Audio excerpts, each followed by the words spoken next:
हाथ पैर कांप रहे हैं फिर भी लड़ो। फालतू की बातों पे लड़ना छोड़ो और तुम्हारा confidence it's just masking your fear. Chapter 21 with trembling hands, कांपते हुए हाथों के साथ। निडर होने का मतलब डर का नहीं होना नहीं होता। निडर होने का मतलब होता है कि जहां पे डर है पर फिर भी उस डर से घबराना नहीं, इसको निडरता बोलते हैं। सब पूछते हैं कि अगर हाथ पैर कांप रहे हो तो फिर भी क्या हम ठीक काम कर सकते हैं? तो आचार्य जी बोलते हैं कि इससे ज्यादा मजा और किसी काम में नहीं है। जब आपके हाथ पैर कांप रहे हैं, आपको पता है कि आप सही रास्ते पे हो, तो उस सही रास्ते सही पाथ को फॉलो करने से अच्छा और कुछ नहीं होता।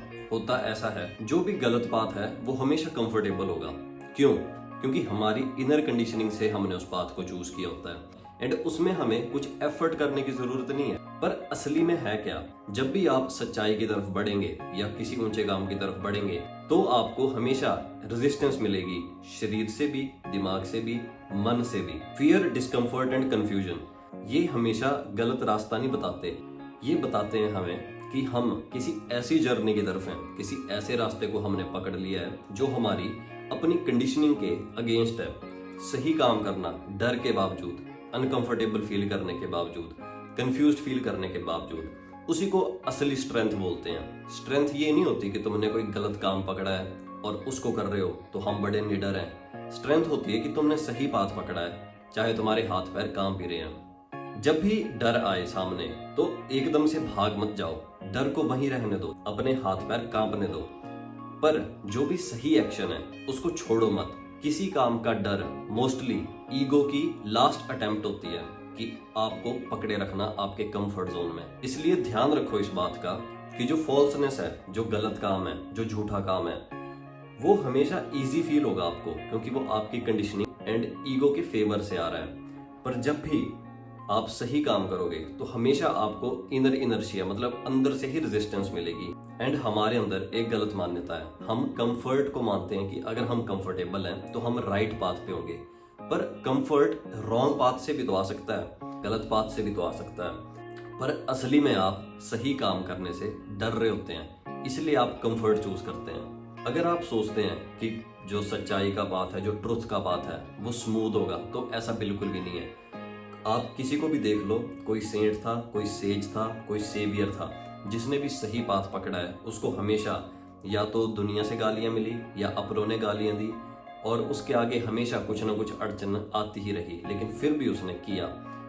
इसलिए ये जो हीरो मिथ है इसको छोड़ दो। मतलब कि एक दिन सुबह उठ के कोई हीरो नहीं बन जाता, एक दिन सुबह उठ के सब कुछ ठीक नहीं हो जाता। आपको हर दिन कुछ ऐसे स्टेप्स, कुछ ऐसे काम करने ही पड़ते हैं, कुछ ऐसे रास्ते लेने ही पड़ते हैं जो आपको अनकंफर्टेबल करते हैं, लेकिन आपका उन पे चलना मैटर करता है कि वही असली जीत होती है इंसान की। रियल लाइफ एग्जांपल आप आचार्य जी से खुद सीख सकते हैं। आपने देखा ही है, आचार्य जी खुद बोलते हैं कि मेरे को कितनी रेजिस्टेंस होती है जब भी मैं कुछ सही काम करना चाहता हूँ तब, जबकि वो सही काम ही कर रहे हैं, वो कुछ गलत चीज तो बताते नहीं, पर फिर भी लोग उनके अगेंस्ट हैं।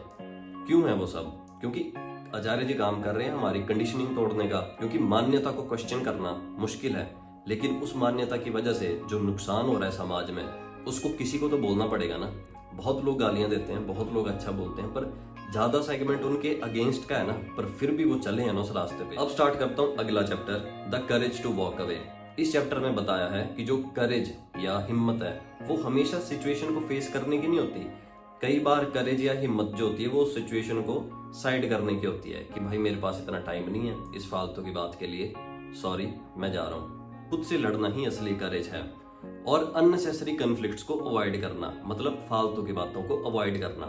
हमेशा सही लड़ाई चुनो और कभी भी सरेंडर मत करो, हार मत मानो। जो लड़ाई जरूरी है लड़ना, उसको लड़ने में पीछे नहीं हटना। हिम्मत हर बात पे रिएक्ट करने को नहीं बोलते, हर बात पे लड़ाई करना, हर बात पे आर्ग्यू करना, इस बात को हिम्मत नहीं बोलते। असली हिम्मत दूसरे से लड़ाई करके नहीं आती, असली हिम्मत दूसरे से लड़ाई करने में नहीं है, असली हिम्मत खुद से लड़ाई करने में है। खुद की कंडीशनिंग से, खुद के फियर से एंड खुद की अटैचमेंट से एंड खुद की ईगो से। ज्यादातर प्रॉब्लम आपके एनर्जी और आपके टाइम के बर्थ की नहीं होती, दे आर जस्ट डिस्ट्रैक्शंस। वो जस्ट आपको मेन काम से भटका रही होती हैं।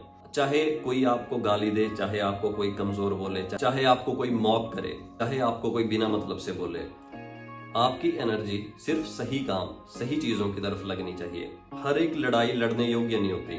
कई बार जरूरी होता है कि सिर झुका के नमस्ते करके रास्ता बदल लिया, पर हमें अंदर से पता है जो लड़ाई लड़ रहे हैं वो अपने अगेंस्ट और एक सही काम, एक सही इनिशिएटिव की तरफ है। वो इन छोटी मोटी बातों से अफेक्ट नहीं होगी। जब भी एक सही लड़ाई आपके सामने आती है तो उसको छोड़ो मत, उससे भागो मत, एंड उसी को करेज बोलते हैं। इस चैप्टर की प्रैक्टिकल एप्लीकेशन बहुत ज्यादा है हमारी लाइफ में। फॉर एग्जाम्पल, आपका कोई दोस्त है जिसने आपको झूठ बोल दिया। उसका झूठ बोलना आपको आपके बारे में थोड़ी बता रहा, उसका झूठ बोलना आपको उसके नेचर के बारे में बता रहा है ना। जस्ट माफ करो उसको और आगे बढ़ो, क्योंकि आपके पास एक अलग, एक ज्यादा जरूरी काम है जो आपके लिए ज्यादा जरूरी है लड़ना। उसको माफ कर दो और आगे बढ़ो। आपके लिए उस पर ध्यान देना ज्यादा जरूरी नहीं है। दूसरा एग्जाम्पल, मान लो आप किसी ऑफिस में काम करते हैं जहां पे आपका बॉस है जो आपको गाली देता है, आपको बिना मतलब की बात बोल रहा है, स्कोल्ड करता है बिना मतलब से। छोड़ो परे, कोई बात नहीं, वो अपनी कंडीशनिंग से बंधा है। पर क्या आपका उसकी हर बात से अफेक्ट होना ठीक है या गलत है? आर्ग्यू करना रहने दो, लेट इट बी। उसको अपने उस ईगो बबल में जीने दो, कोई बात नहीं। बोल दिया बुरा, ठीक है, दे दी गाली, कोई बात नहीं। अगला example, argument in a relationship. कोई आपका रिलेशनशिप है जिसमें लड़ाई चली रहती है, आर्ग्यूमेंट चले रहते हैं, हर बात पे बहस होती रहती है। तो हर बात पे आपका बहस करना जरूरी नहीं है कि आप हट के बहस करो। आप बैठो, अकेले बैठो, थोड़ा सा सोचो कहाँ से प्रॉब्लम आ रही है, एंड उसका एक सोल्यूशन निकालो कि हाँ ये प्रॉब्लम है, ऐसे इस बात को ऐसे हैंडल किया जा सकता है। तभी तो आपके बीच की लड़ाइयां कम होंगी। ऐसे आपकी बात सॉर्ट आउट थोड़ी होगी। आपको ये समझना जरूरी है कि पहले आर्ग्यूमेंट से हटना ज्यादा जरूरी है, ना कि आर्ग्यूमेंट करना चीज को, सिचुएशन को सॉर्ट आउट करने के लिए। अगला एग्जाम्पल, मान लो आप नीट के बच्चे हैं एंड आपसे वो एग्जाम नहीं क्लियर हुआ। कोई बात नहीं, सारे बोल रहे हैं कि नहीं होगा तेरे से, तो इस काबिल नहीं है, कोई बात नहीं, सारों को सुनना रहने दो। आपको पता है कि आपकी मेहनत में कमी थी, आपके डिसिप्लिन में कमी थी, उस पे काम करो, उस पे बैठो, उस पे काम करो, अपने डिस्ट्रैक्शंस के अगेंस्ट लड़ो। वो है असली लड़ाई, वो लड़ना जरूरी है। लोगों को बताना कि हाँ नहीं नहीं मैं करके रहूंगा, मैं करके रहूंगा, मैं लड़के रहूंगा, उससे क्या होगा आपको? उससे ना आपका फायदा होगा, आपका टाइम वेस्ट अलग होगा, आपकी कंडीशनिंग बदलेगी नहीं। तो अपनी इस कंडीशनिंग को तोड़ना, असली लड़ाई तो आपकी ये होगी, ना कि लोगों को समझाना। ऐसे आप इस चैप्टर को अपनी लाइफ में प्रैक्टिकली अप्लाई कर सकते हैं। अब स्टार्ट होता है हमारा chapter number 23, confidence is fear. मतलब ये जो कॉन्फिडेंट दिखाना होता है खुद को, ये जो खुद को बाकियों से आगे दिखाना होता है, ये कुछ नहीं है, ये आपकी इनसिक्योरिटी और आपका डर है। ये आपकी इनसिक्योरिटी एंड आपका डर है जो कॉन्फिडेंस के नाम का मुखौटा पहन के खुद को छुपा रहा होता है। जितने ज्यादा आप डिपेंडेंट होंगे, आप उतने ही ज्यादा डरे हुए होंगे। कॉन्फिडेंस से डर का इलाज नहीं होता। कॉन्फिडेंस जस्ट एक मुखौटा है जो डर के सामने लग जाता है। जब तक आपका दिमाग बाहर से वैल्यू लेता रहेगा, बाहर की बातों को ज्यादा मानता रहेगा, बाहर के लोगों के ओपिनियंस को ज्यादा मानता रहेगा, तब तक आप डरे हुए रहेंगे। क्यों? क्योंकि आपको लोगों का अप्रूवल, लोगों की वैलिडेशन एंड आपकी आइडेंटिटी लोगों पे डिपेंड करती है, और ये सारी बातें आपको कंट्रोल करती हैं। एंड जो भी बात हमें कंट्रोल करती है उसके पास पूरी पावर होती है हमें डराने की। इसीलिए हम सिचुएशंस या कंडीशन से नहीं डरते, हम जजमेंट से डरते हैं जो लोग हमारी करेंगे जब हमारा रिजल्ट वैसा आएगा। एंड इसी को डिपेंडेंसी बोलते हैं। जितने ज्यादा आप दूसरों से ऑक्युपाइड होंगे, जितने ज्यादा दूसरे आपके दिमाग में भरे हुए होंगे, उतने ही आप अंदर से बिल्कुल खाली होते जाएंगे। एंड उस खालीपन को भरने के लिए आप कॉन्फिडेंस नाम का मुखौटा पहन लेंगे। कॉन्फिडेंस की चाहत होना कोई ताकत नहीं है, ये इस बात को बता रहा है कि कहीं पे आप अभी भी कम हैं, जिसकी वैलिडेशन आप बाहर से लेना चाहते हैं। जितने ज्यादा आप डरे हुए होंगे, आप उतने ही ज्यादा दुनिया के सामने कॉन्फिडेंट बनने की कोशिश करेंगे। अपने आप से ये मत पूछो कि मैं कॉन्फिडेंस कैसे लाऊं, अपने आप से ये बात पूछो कि मुझे इस कॉन्फिडेंस की जरूरत है क्यों। जब आप इस क्वेश्चन को पूछोगे तो आपको समझ आएगा कि आपने दुनिया की एक्सपेक्टेशन अपने कंधे पे उठा के रखी है, एंड इसीलिए आप दुनिया के सामने अच्छा बनना या कॉन्फिडेंट बनना चाहते हैं। जितना भी डर है इंसान की जिंदगी में, वो उसकी डिपेंडेंसी की वजह से है। तो आचार्य जी इसमें एक मैसेज देते हैं हमें कि देखो, जब भी आपको लगे कि मुझे डर लग रहा है या मैं कांप रहा हूँ या क्या होगा क्या नहीं होगा,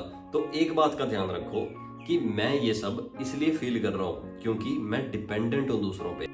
तो जो भी डर आपके दिमाग में आ रहा है उसका इस्तेमाल करो, उसको यूज करो अपनी डिपेंडेंसीज जानने के लिए। जब आप ऐसा करोगे तो आपके अंदर का डर खुद खत्म होना धीरे धीरे स्टार्ट हो जाएगा। इस चैप्टर की प्रैक्टिकल एप्लीकेशन आप हर दिन अपने लाइफ में देखते हैं। सोशल मीडिया में बहुत सारे लोग हैं जो कि पार्टीज, कॉन्सर्ट्स, इनकी चाहे नकली फोटो है चाहे असली हैं, वो डालते हैं ये दिखाने के लिए कि देखो हमारी जिंदगी कितनी अच्छी है। अब वो क्यों दिखाना चाहते हैं कि हमारी जिंदगी अच्छी है? क्योंकि उनकी जो सारी एग्जिस्टेंस है वो सारी की सारी डिपेंड करती है बाहर की वैलिडेशन पे। उनको लाइक्स, कमेंट्स और शेयर से मतलब है।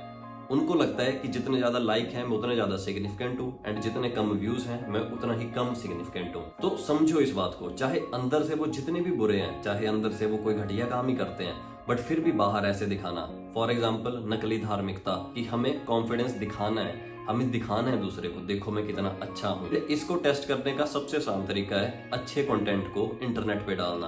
क्योंकि आपको पता है कि घटिया कंटेंट तो सारे देखते हैं, पर जब अच्छा कंटेंट आप डालोगे तो आपको खुद डर लगेगा, यार कोई देख नहीं रहा, यार मेरे को कमेंट कर रहे हैं लोग कि तू क्या बकवास कर रहा है। तो आपको खुद समझ आएगा कि इवन आप भी लोगों के कमेंट्स, लोगों के लाइक्स, लोगों के शेयर पे डिपेंडेंट हो। एंड यही बात लाइफ के हर एस्पेक्ट में अप्लाई होती है। आपको नंबर इसलिए थोड़ी लेने थे टेस्ट में क्योंकि आपको अपने आप को सेटिस्फाई करना था। आपको नंबर इसलिए लेने थे टेस्ट में क्योंकि आपको दूसरों को खुश करना था। घर वालों को भी नंबर से इसलिए मतलब थोड़ी था कि आपकी कोई तरक्की होगी। घर वालों को पड़ोसियों के सामने कॉन्फिडेंट दिखना था, पड़ोसियों के सामने बोलना था कि देखो हमारा इतना नंबर आया, हमारा फर्स्ट आया, हमारा ये आया, हमारा वो आया। तो ये थी हमारी 3 चैप्टर्स की समरी और साथ में उनकी प्रैक्टिकल एप्लीकेशन।